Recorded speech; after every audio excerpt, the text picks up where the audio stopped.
Let be. Welcome, everybody. Welcome to another Witch School Live, planning your magical year ahead in 2026 and some of the things that you can do to help plan your year.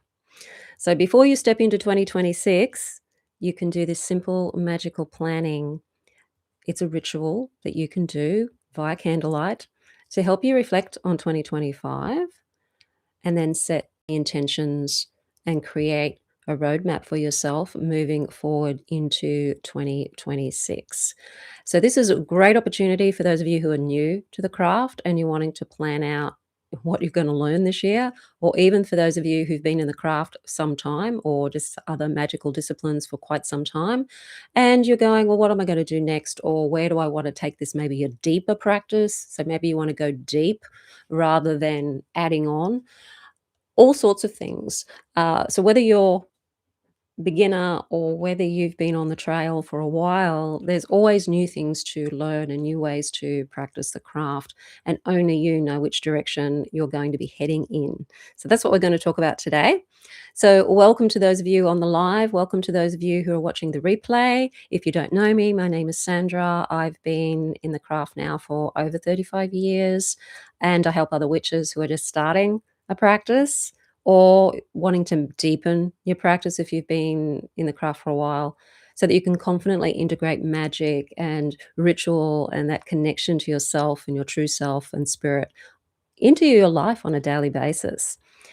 And that has been what I've tried to do over the 35 years, is find ways to bring this practice into more of a meaning and have more uh, influence over purpose in my life, and to take it away from just spells and magic, which is great, but more into a true and deep connection with who I am and with the universe and with the gods and goddesses, so that life can feel real, life can feel deep and have meaning to it, and of course, bringing the joy into life, because the world at the moment, and the world probably always, to be honest, has is difficult and there's a lot going on, and we want to be able to step aside and not get caught up in all of the things that go on in the world, so that we can create the life we want to create by also being aware of what's going on in the world at the same time.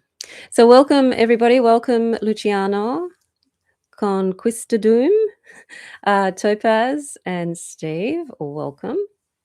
Today is my birthday, Luciano. Oh, wonderful, Luciano. Longest night of the year, and it's a new moon. So awesome. Happy birthday. And happy solstice, everyone. Happy Yuletide for those of you in the north, and happy Letha for people like me in the south. It was yesterday for us, and I don't know, because we're about 15 or 16 hours ahead of you guys in the US and Canada. So, yes, happy solstice, everybody. Oh, happy birthday for you too, Topaz. Yours was Wednesday. Awesome. Okay. Happy birthday. Yes. And welcome, Chad. Good to see you all here. Okay. So, we're going to talk about planning your year and how you can do a really simple ritual and what to incorporate in that ritual, which is mostly you doing stuff and thinking and planning. There's also a little bit of tarot that you might want to include in that as well. I suggest keeping it simple. No need for huge books of shadows and tons of tools for this. This is just something where you're going to reflect on 2025 and think about 2026 and what you want to achieve, and do some tarot spread, really simple one to help you with that, and some ideas that you can use to plan ahead. Okay. I also want to let you know that I'm also the author of Crafting Your Wiccan Path. And if you want to grab that book, there's a link in the description field below the video for how you can grab that off Amazon. There has to be the Amazon in your country, though. Amazon.com is only for the US, I believe. So if you're in Australia, amazon.com.au. If you're in the UK, .com.uk. I think in Canada, it's .com.ca. Wherever you are, go to that one. And if you're just starting out in the craft and you're thinking this year is going to be my year for witchcraft, there's so much information out there, I don't know where to start. And then if I start here, then how do I pace myself along the way? Because there's a lot to learn.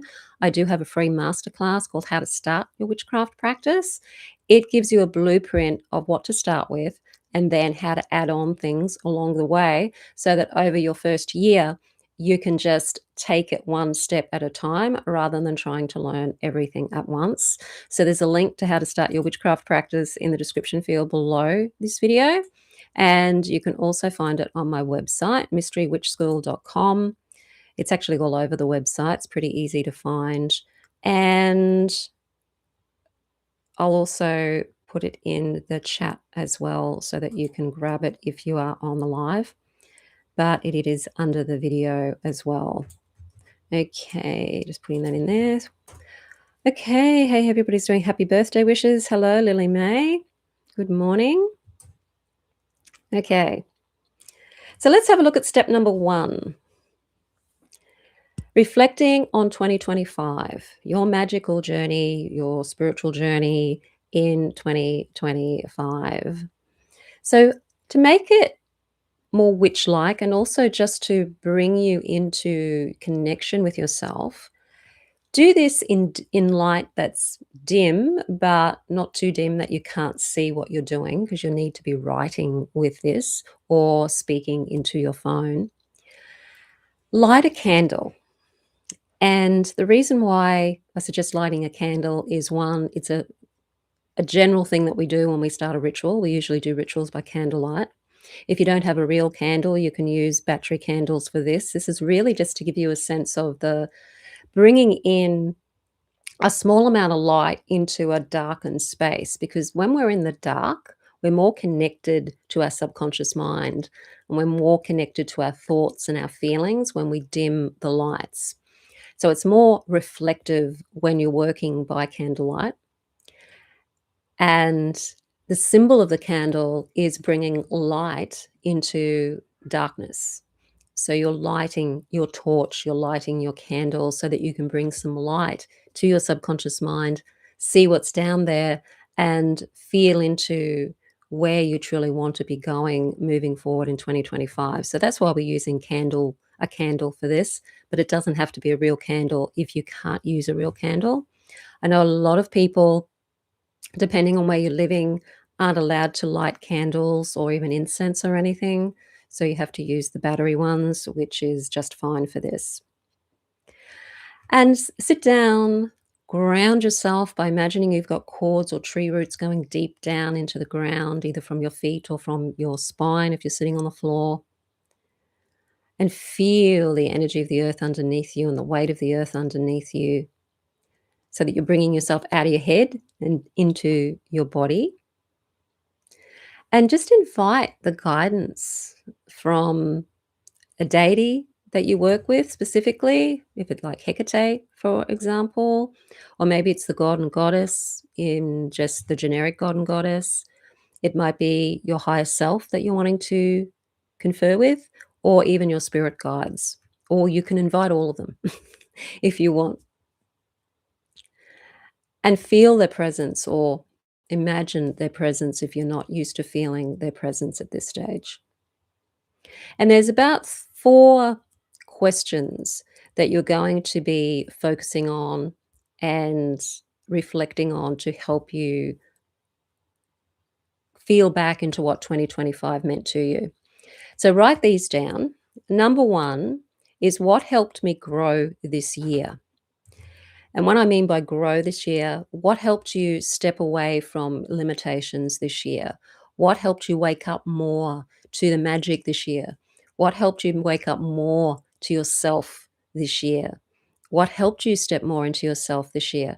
What helped you see the limiting beliefs and behaviors that are stopping you from truly living life the way you want to live?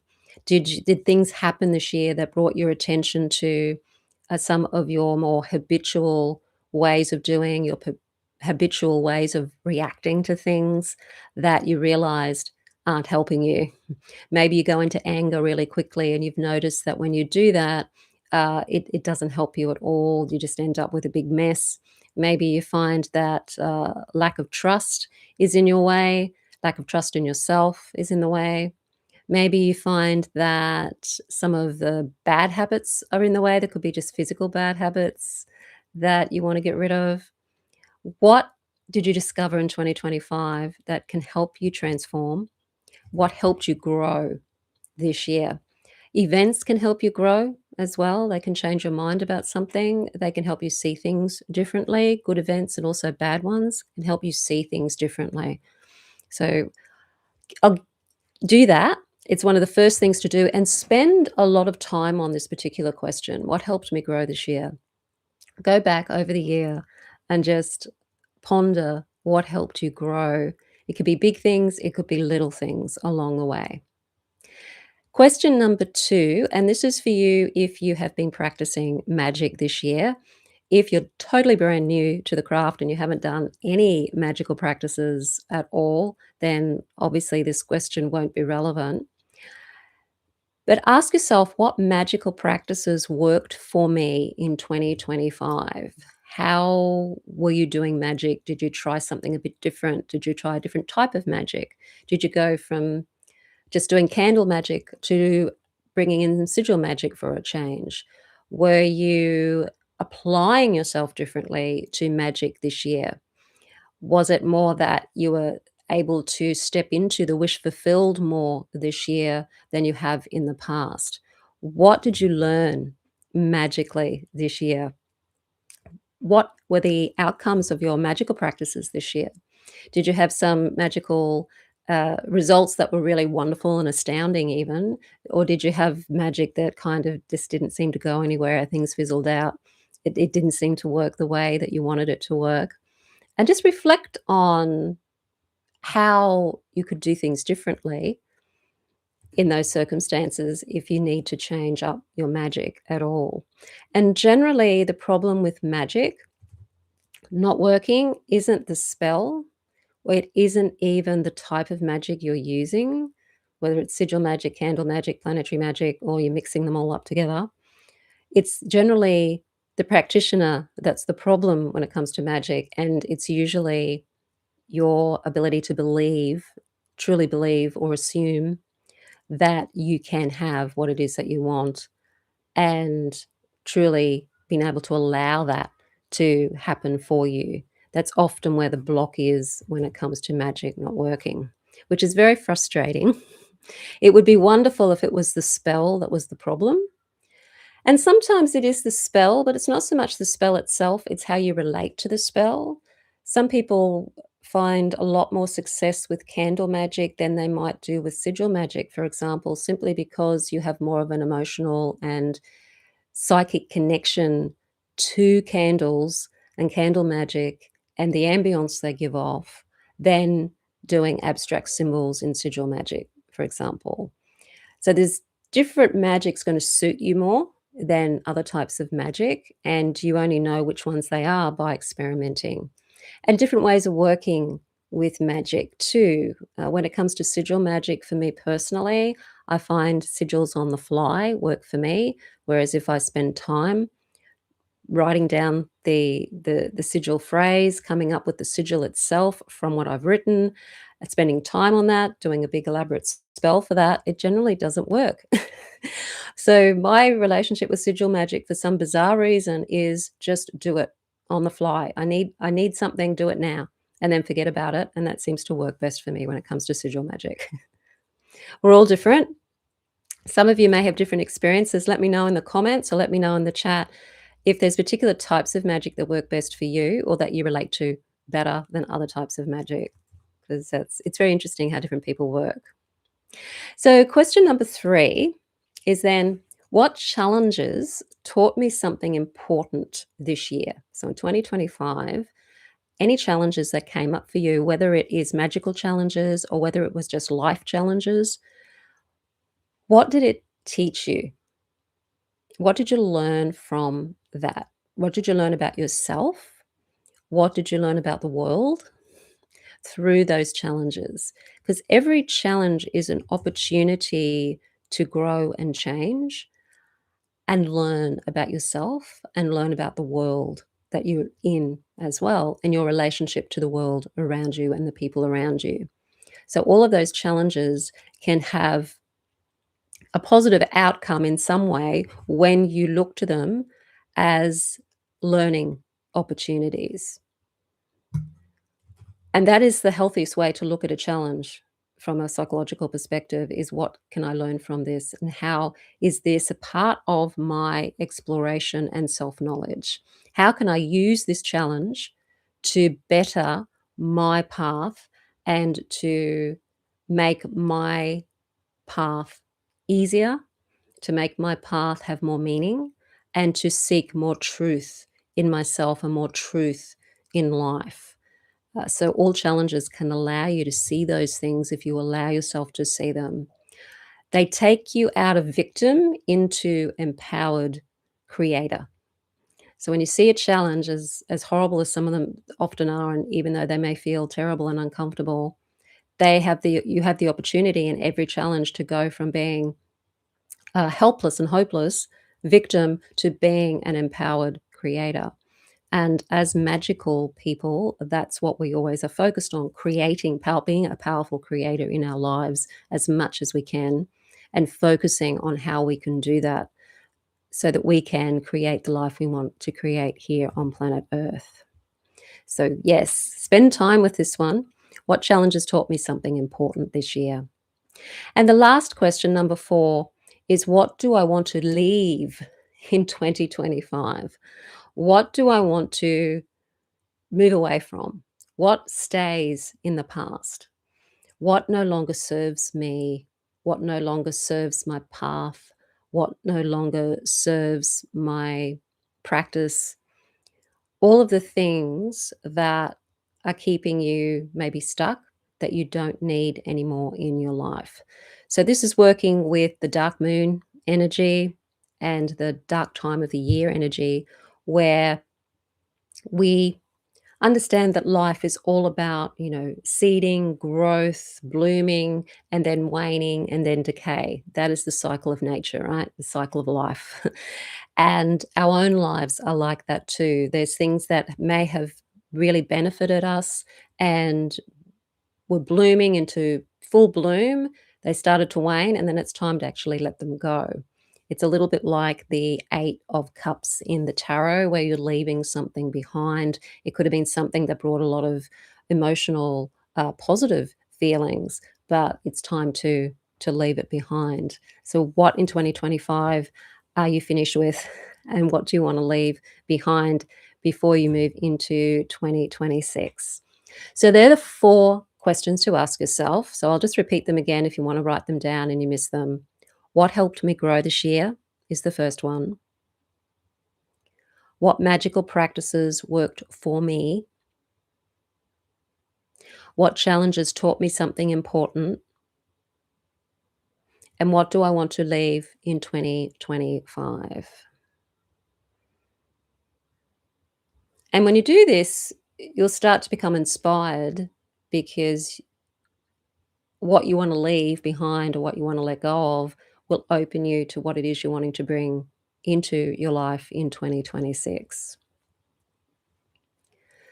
So, creating your magical goals, your magical plan, your magical compass in 2026, we're going to work with the elements. So, the 4 elements of earth, fire, air, and water, and the directions north, south, east, and west. So if you are doing a ritual, you may be facing a particular direction. A lot of people like to face east. A lot of people like to face either north or south, depending on where you are in the world, because you're facing earth. So people tend to go for facing air or facing the element of earth. It just depends on, I guess, what tradition you've been brought up in. A lot of Western magic is facing east. A lot of witchcraft is facing north or facing earth, which in the southern hemisphere is actually south. So it really just depends on your practice. But what you can do is, regardless of what direction you may be facing as you're sitting in front of your candle, is to get a piece of paper out and to draw an X, which is an equal armed cross but tilted on its side, so that you've got north at the top, south at the bottom, east, and then west at the 2 sides.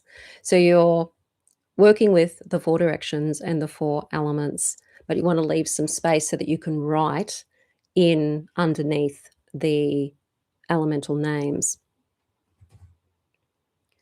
So we'll start with north. Now, if you are in the northern hemisphere, this is going to be the element of earth for you. And we're going to start with the element of earth. If you're in the southern hemisphere, like I am, earth is going to be in the south. So you're going to start in the south in the southern hemisphere, whereas you northern people are going to start in the north of your quadrant. So you'll be up here in the north if you're in the northern hemisphere. If you're in the southern hemisphere, you'll be starting down the bottom of your piece of paper. And what you're going to write in here are all of the things that you want to build or strengthen in your magical practice. And this can filter out into your life goals as well, of course, because you're using magic to fulfill your life goals too. And even though one of your life goals may be to learn more about magic and to use witchcraft as part of your spiritual practice, you're also using your spiritual practice and your witchcraft to be able to create the life you want to live in the general life sense, enhancing relationships, building more prosperity in your life, working with health, working with feeling more secure in life. So, what are you wanting to build or strengthen? If you're already building something and you're wanting to strengthen something in 2026. So, from a witchcraft perspective, you might be wanting to build your practice, so or strengthen your practice, and that might mean maybe adding more meditation to your work, or maybe you want to work with other deities. Perhaps you want to work more thoroughly with the lunar energy and particular types of spell work. You might want to strengthen your spell work by adding planetary magic to what it is that you're doing. How do you want to build and how do you want to strengthen your practice? So for me, how I'm wanting to build and strengthen my practice is to actually add more gemstone or crystal energy to what it is that I do. I have a lot of gemstones and crystals, but I don't use them anywhere near the amount that I could be using them in my daily practice. So to build my practice, I want to connect more with crystal energy this year. So it's one of my main goals this year when it comes to my practice, and to utilize the crystals to be able to help and build and strengthen my magical practice, as well as other aspects in my life as well. So that's my goal, my earth goal, which for me is in the south. And yeah, that's what I'm running with this year. If you want to share anything in the comments about what you want to put in your earth quadrant, uh, go be free to mention that either in the chat or in the comments if you want to do that. So that's your earth quadrant in the north for the northern hemisphere and in the south for the southern hemisphere. So now we're going to go to the opposite, which is fire. So we've got north. I won't say north because that's going to confuse the hemispheres. We've got earth, and then on the opposite side, we have fire. Now, fire, we're going to use fire in this instance to burn away, to release. So, what the fire quadrant is going to be about is what fears, what habits or patterns you need to burn away. And for those of you in the Northern Hemisphere, that's going to be in your south or the bottom of your piece of paper. If you are in the Southern Hemisphere, like I am, it'll be in the north. It'll be the north quadrant. It will be at the top of your piece of paper. So you're writing down pretty similar things to what you wrote back in the other step, what you wanted to leave behind in 2025. But this can be more thorough and it can be more broad. Your fears. Is there particular fears or limiting beliefs that you know you have that you just really want to get rid of in 2026? Are there patterns of behavior that you want to change, habits you want to change uh, in 2026, and that you're wanting to burn away and let go of when it comes to your practice? This can be part of your life as well, but we're particularly focusing on your witchcraft practice at the moment. So it could be procrastination that you're wanting to let go of this year, perhaps. So you could try to burn away what's causing the procrastination. And generally, when it comes to procrastination, it's fear that's stopping you from moving forward with something. So if you can find out what is not safe for me to move forward. Maybe you've been wanting to practice daily and you just find that you're not doing it. What's not safe about practicing daily? Is it that you're scared you've got to give up something? Is it that you're concerned that if you give up that 5 or 10 minutes a day, that it's going to interfere with other aspects of your life? What's not safe about having a daily practice? What's not safe about changing your life a little bit so that you can incorporate more magic into your day or more ritual into your day? There's generally a fear there or something that a negative outcome that you fear when you're procrastinating. Sometimes it's the fear of failure. What's the point? It's not going to work anyway. That's a really common belief. It could be even the fear of what if things do change the way I want things to change, then what am I gonna do? Who am I going to be? What will people say? There can be lots of fears underneath procrastination. So if that's one of the things that you're wanting to release or burn away, then look for what the fears are and the beliefs underneath that. Sometimes procrastination is just simply doing things you don't wanna do. So why are you doing the things you don't wanna do? Is there a way that you can not do them, for example? Do you need to do them?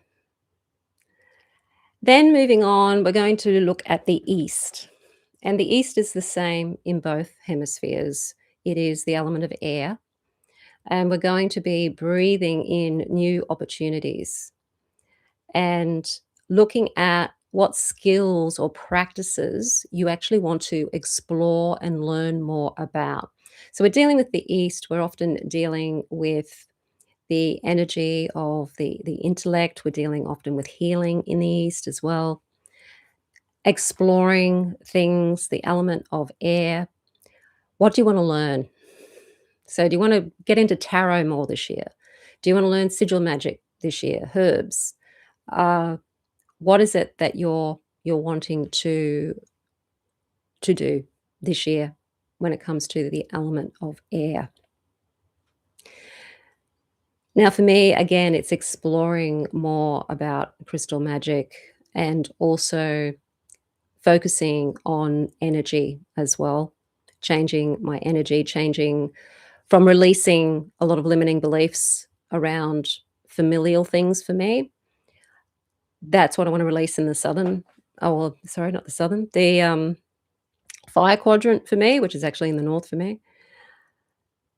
Then I want to look at exploring the things that can help me connect more to nature, such as crystals, also connecting to the crystalline energy as well.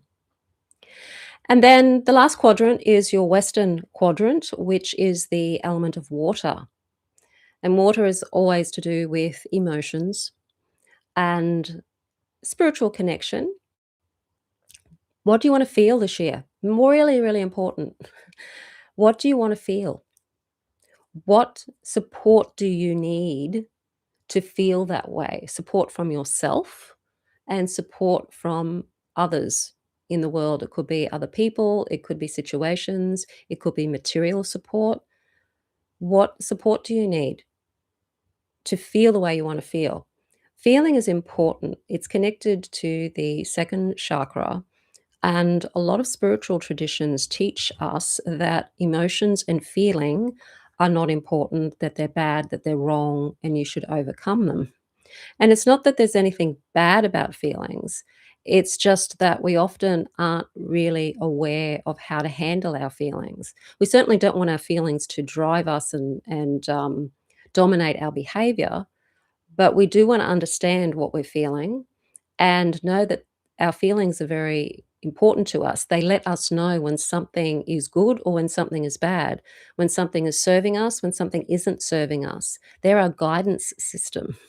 So they're there to give us a message, and then we act on that message in a way that is hopefully not a reaction to the emotion, but something that's been more well thought out and planned.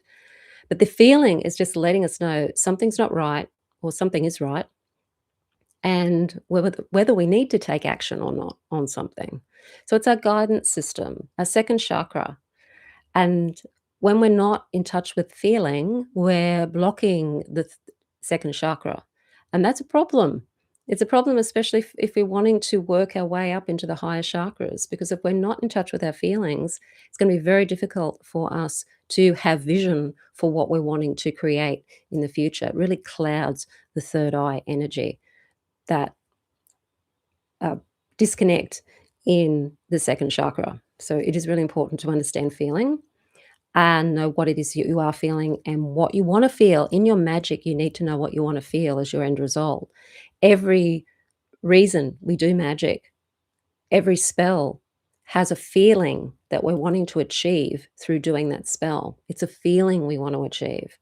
It's the feeling of maybe relief, the feeling of safety, the feeling of love, the feeling of connection, the feeling of just feeling good physically. They're all feelings.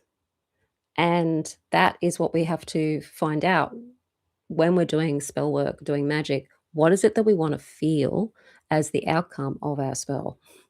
It's the feeling that we bring into the magic and the feeling that carries the energy of the magic. So it's really important to understand your feelings. So the Western quadrant, the element of air, oh, water, sorry, the element of water is where you're going to be working on what it is you're wanting to feel in 2026. Okay, do we need a photo of Hecate?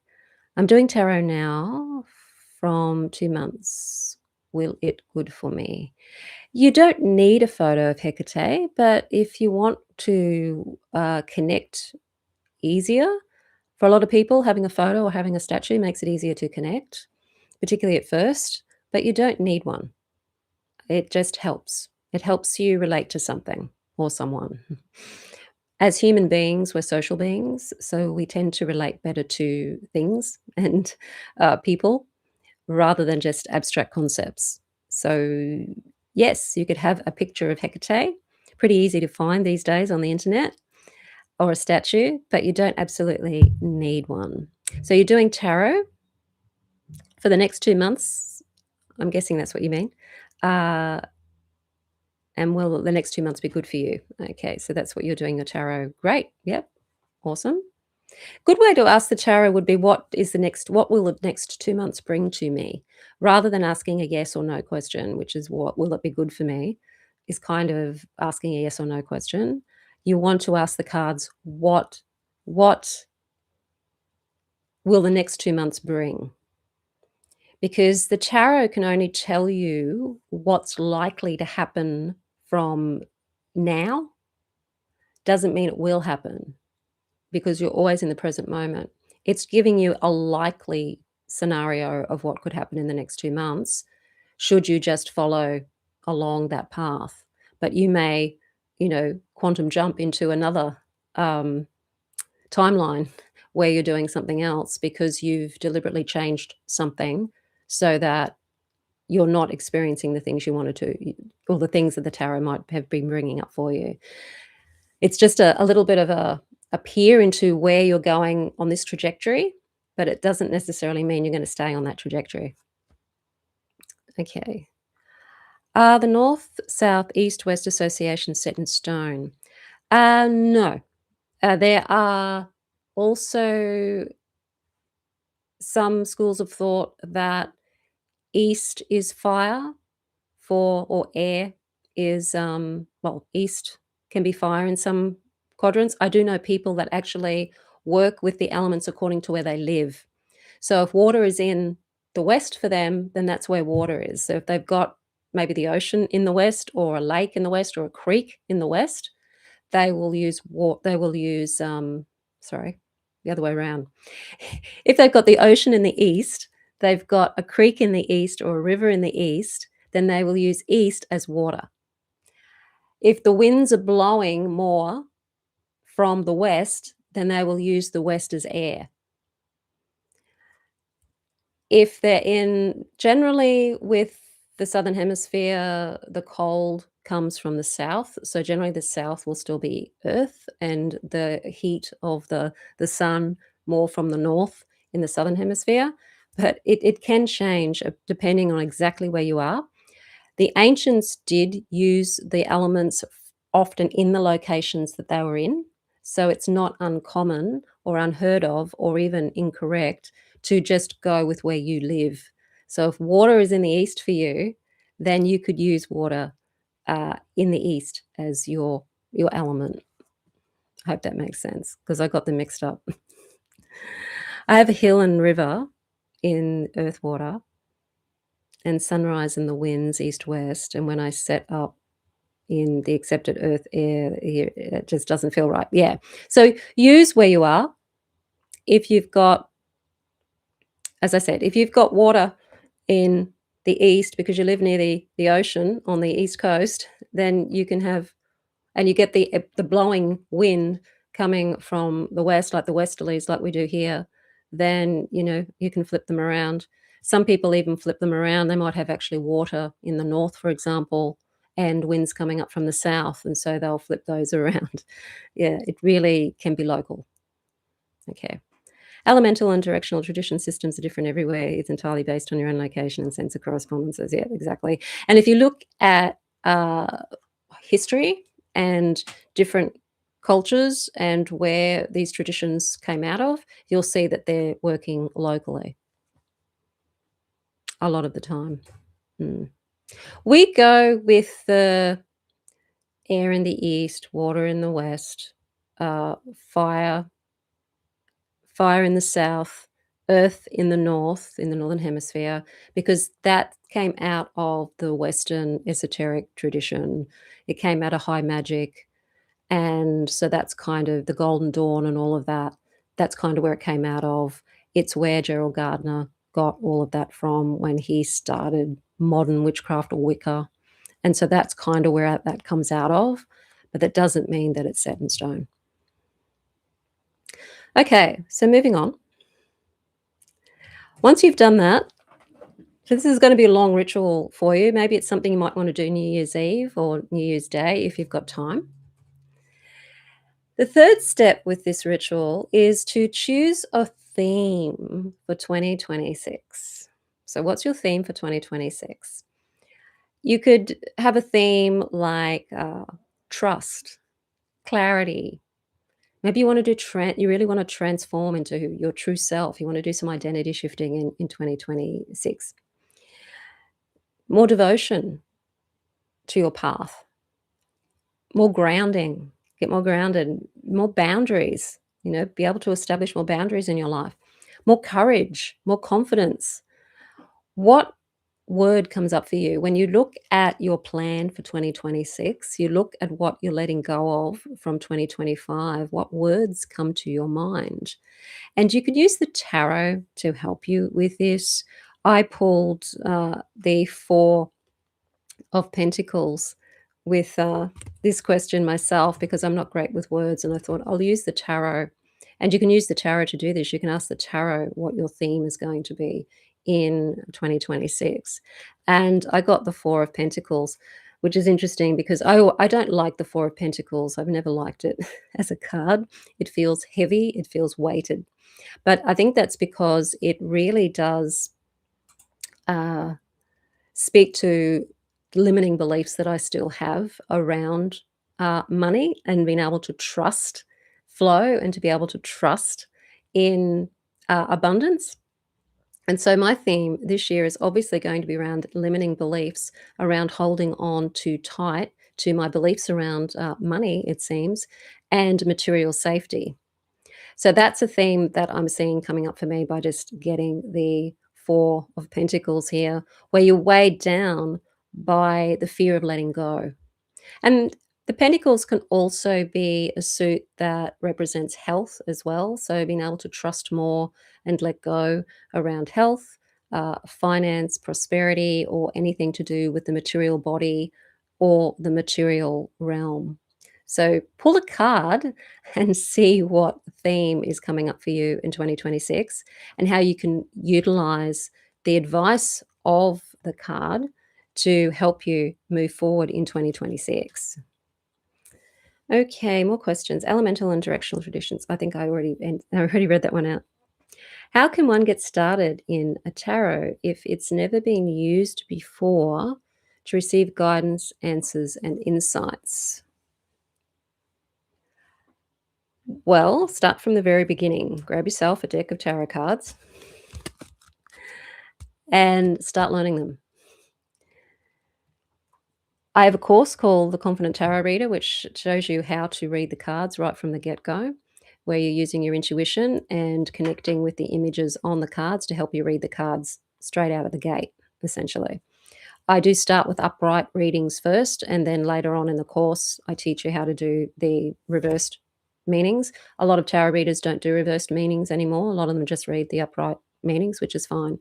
But what you find with your tarot card is they've got pictures on them. And find a deck where there's pictures of people doing things on all of the cards, not just the major arcana, the pip cards or the lesser arcana, which are your, I think it's what, 50, is it 56? I can't remember how many cards, how many the minor arcana there are. But you want people doing things so that you can look at the pictures and gauge what the card means by the pictures themselves, rather than having to go and look up the book. Because all of the books on tarot will give you 101 meanings for one card almost, and it's really difficult to remember all of those words and all of those associations. So at first, just look at the card and notice the first thing you see on that card and how you feel. This card for me feels heavy. I look at the card and it feels heavy, weighted and heavy. So it gives you a good indication as to what this card is often about. It's saying you have the material resources, but you're not letting them go. You're holding on to them. And that is usually through fear of letting go.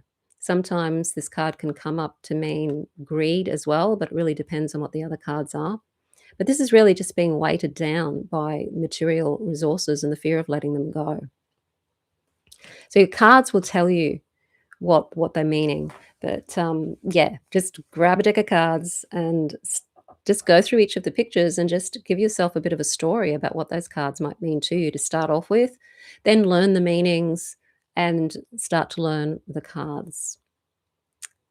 Okay, I usually go by how you flush your toilet. If it's going clockwise, your true north, it's going counterclockwise, true south. That's how you tell north, south, east, and west. Yeah. So in the southern hemisphere, our toilets flush in the reverse direction to the northern hemisphere. It's the yeah, it really does do that. It's the Coriolis effect. Our winds move differently too in the southern hemisphere. So in the highs in the northern hemisphere work clockwise and the lows are anti-clockwise. In the southern hemisphere, our highs go anti-clockwise and our lows go clockwise. So yeah, good fun. The earth is an amazing place. My theme is the moon. Awesome, Tendril. Awesome. So pick a card for your theme. Mine is about trusting and allowing, obviously, with the four of pentacles. So that's something that I have to focus on and meditate on, and journal about it. A journal on your theme. What does it mean for you? What sort of things do you think you could do to start implementing that theme in your life right out of the gate? You may need to do another tarot reading to help you with that. I've got here a simple 3-card reading that you can use. And this doesn't have to be tarot. It might be oracle cards. So if you've got oracle cards, if you do the I Ching, if you do other forms of divination, you can still use this method to help you out. It's not always about tarot cards. There are a lot of divination tools out there now, and it can be very, very confusing. I like the tarot, and I do like also oracle cards too. So you could pull an oracle card if you're wanting more clarity about your theme from the tarot. If you've got oracle cards, you can pull an oracle card to bring more clarity to your tarot card meaning as well. So you could do a year ahead tarot spread, just a really quick year ahead. You can make this as complicated as you want or as quick as you want. A simple 3-card spread is great. you can always turn that into a 6-card spread or a 9-card spread just by adding extra cards to each of the 3 placements, and that can give you a fuller story about the year ahead for you. But the first position, position number 1, is your focus for the year. What are you focusing on in 2026? So that's your first card. I haven't actually done this spread yet. I haven't got around to doing this spread, so I don't have an example. But the first card place is focus. What are you going to focus on this year? What do you need to focus on this year? What are the cards saying you need to focus on this year? Whether it's tarot cards, oracle cards, whatever. The second position is release. What do you need to release? There's always a release. There's always something you have to let go of in order to bring something new. It's part of the cycle of life, the lunar cycle of the waxing, full, waning, dark moon phase, and the year as well. The solar cycle is the same.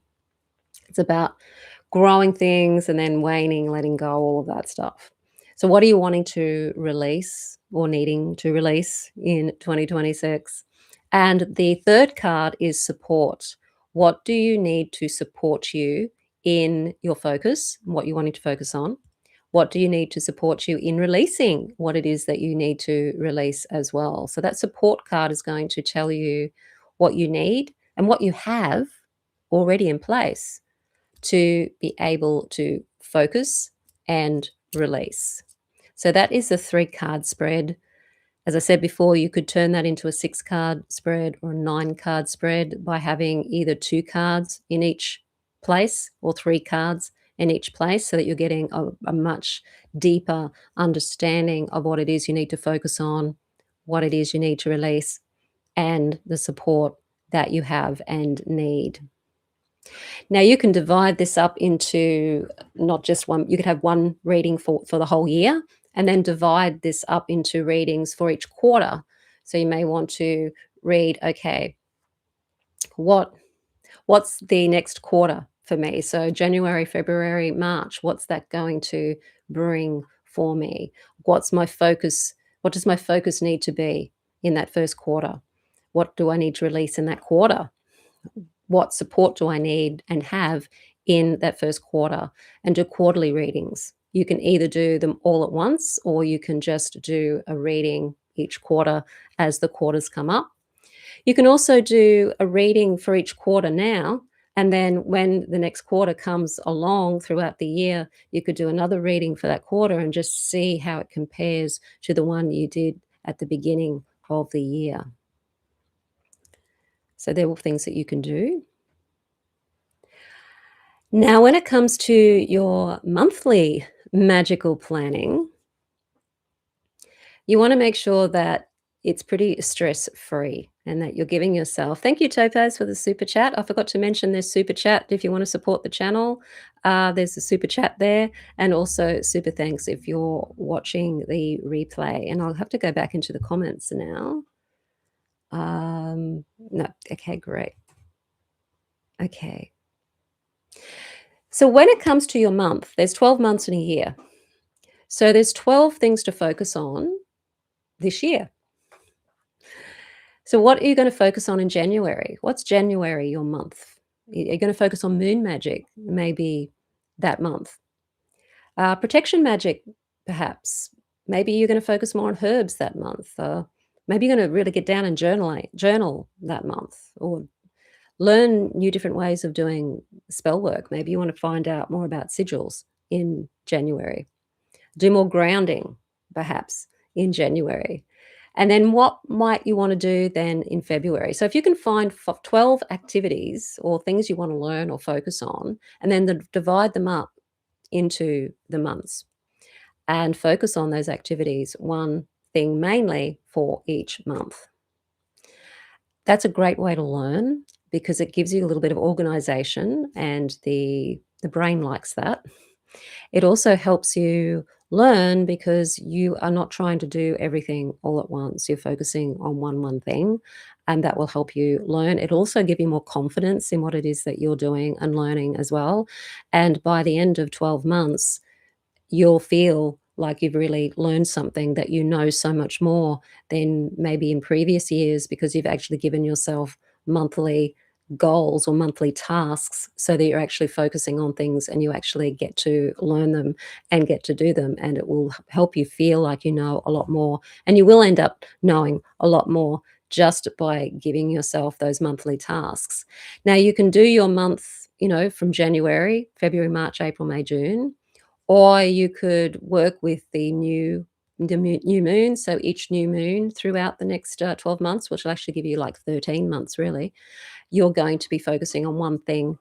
And at each new moon, that's when you introduce it and start doing it. Or you can just start at the first of the month, which will work more with a 12-month cycle. If you're working with the moon, it's going to give you a 13-month cycle. So you might want to add a 13th thing to learn if you're going to work with the moon.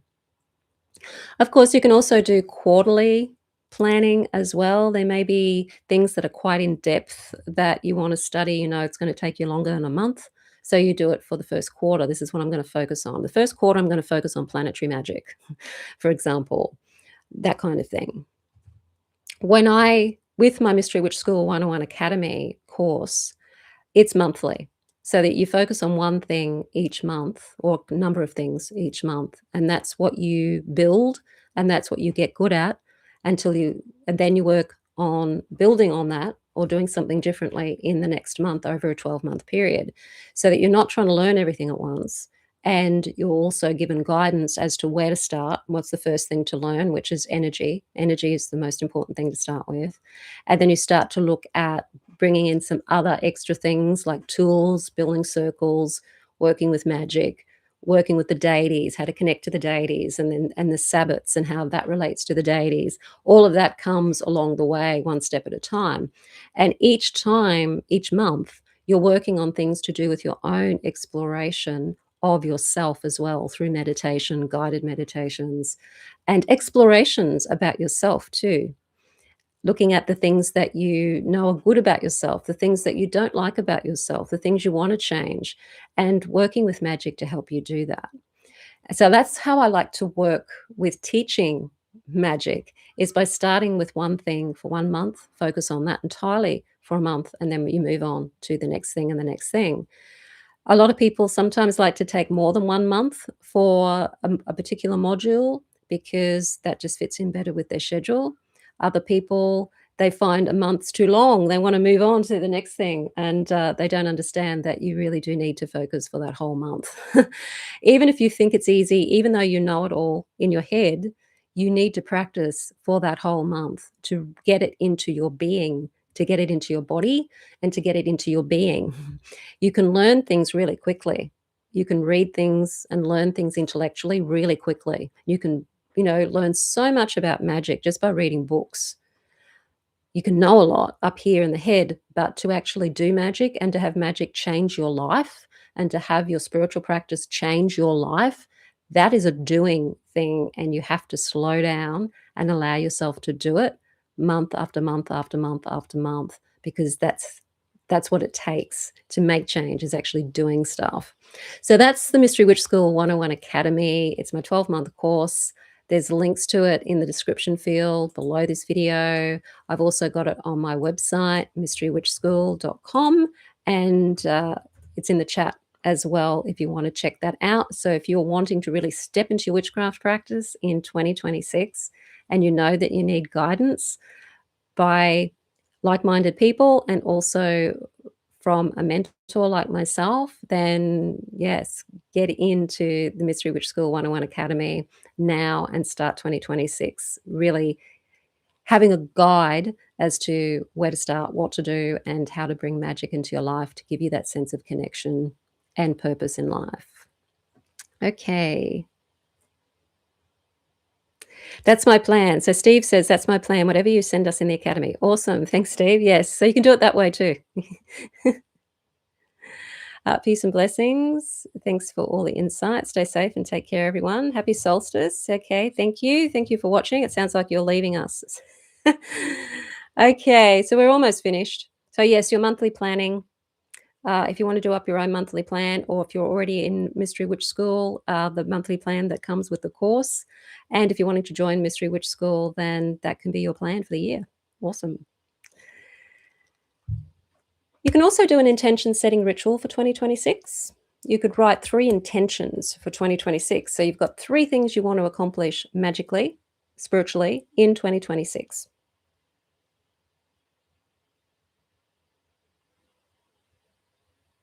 So write down the 3 intentions on a piece of paper. And you could even charge the page with the energy of the candlelight. So just hold it way above the flame or near the flame, not enough that it's going to burn the paper. So if you are holding it over the flame, you want to make sure it's very, very high up above, I think it's 18 centimeters. I don't know what that is in inches, above the flame. So it's not actually burning the paper, but you're getting the energy of the fire energy and the energy of the light into the piece of paper. And then if your intention, and you do this for 3 separate intentions, so 1 intention per piece of paper, because one of your intentions may be to let something go, so you're gonna have to handle that differently to the things you're wanting to bring to you. If your intentions are something you're wanting to bring into your life, you wanna fold the piece of paper towards you. If you're wanting to banish something to let go of, you wanna fold the piece of paper away from you. And then place it on your altar, those 3 pieces of paper,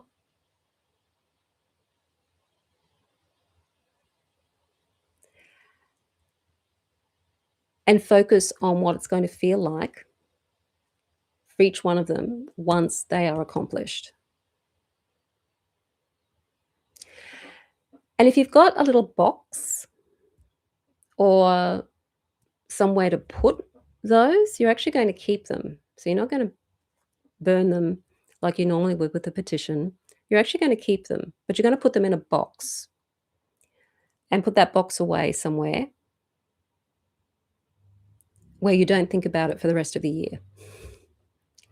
So it's like your goal setting, but you're putting your goal setting in a magical box. And you can even write on top of that box, what goes in here happens.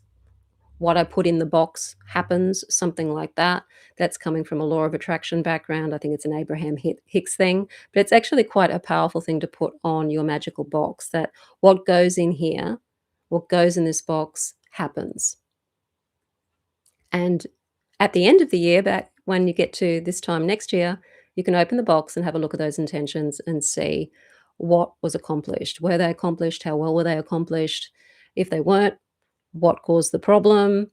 And then you can go from there for the year moving forward. And it's a way to help you review 2026 when it comes to the end of 2026. Okay, so for moving forward, some of the things that you can be using, you can use a moon calendar, will help you know when the moon is cycling. So when it's new moon, when it's full moon, it's great to have a lunar calendar on hand. You can, of course, pick all this information up off the internet and make up your own moon calendar, or just grab yourself a diary and just mark in when the new and full moons are. That can just help you keep across the lunar cycle, so that when you're doing magic, it's really, really easy to reference the good times to do magic for different things. Keep a journal to help write down all of your thoughts and all your experiences when it comes to your magical path. Keep a book of shadows so you can write down the spells and the rituals and the herbal correspondences and the crystal correspondences as you go.